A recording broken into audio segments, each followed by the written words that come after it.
Abraham Lincoln is just coming into office. He's been sworn in as president. He's new to the city as president. And the story is about a professional hitman who has been hired to murder him. I began to explore the world of self-publishing. And I was reluctant at first because my mental image of self-publishing is a business that basically depends upon little old ladies who write bad poetry that nobody wants to read. And I think there was a time when that was basically true.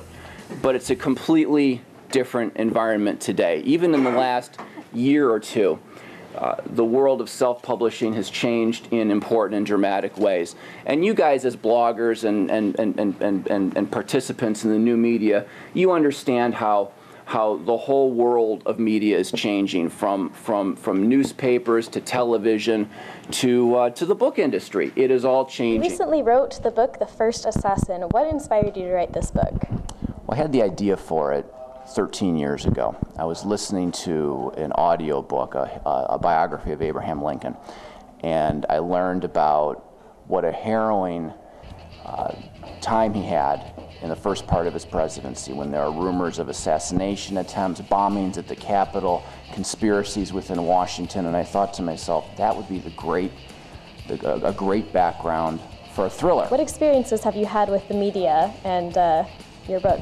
Well, this book is just out, so I'm beginning the process of publicizing it.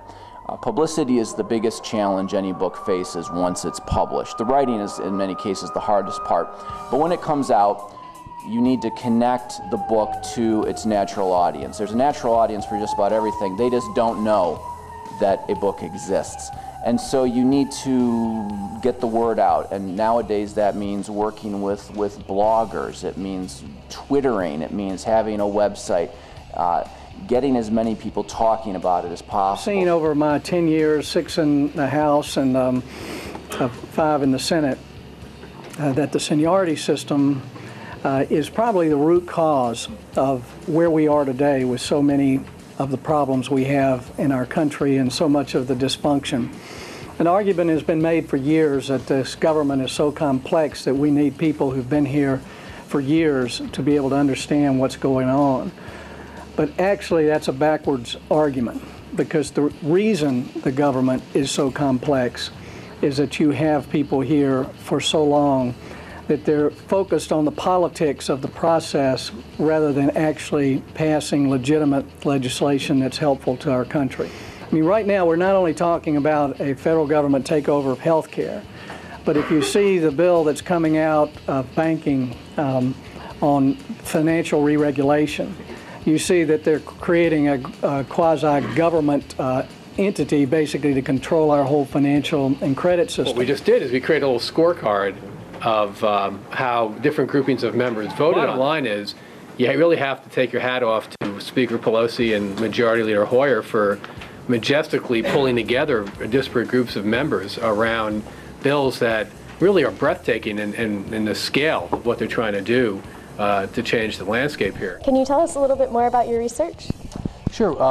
What we did is we looked at what we concluded would be the 4 largest, most consequential votes thus far in the 111th Congress, which would be the economic stimulus plan, the $787 billion plan passed in February, the fiscal year 2010 budget resolution, which among other things triples the national debt over the next decade, and of course the cap and trade legislation, which would be basically the largest single regulatory initiative in our history, strangling the energy side of our economy with ripple effects everywhere, and then the healthcare reform that passed just recently in the House. Basically a large block of Democrats who somehow were persuaded to vote for these 4 measures all the time. And what role does the media play in all of this? Well, for one thing, the media can highlight these kinds of findings and take a look at, is there a gap between what constituents feel, how the lawmaker is voting, and if there is such a gap, what might explain it, and give the lawmaker a chance to explain that. A lot of times they may actually argue that these legislative endeavors are in the best interest of a rural constituency in Minnesota or Nebraska or wherever.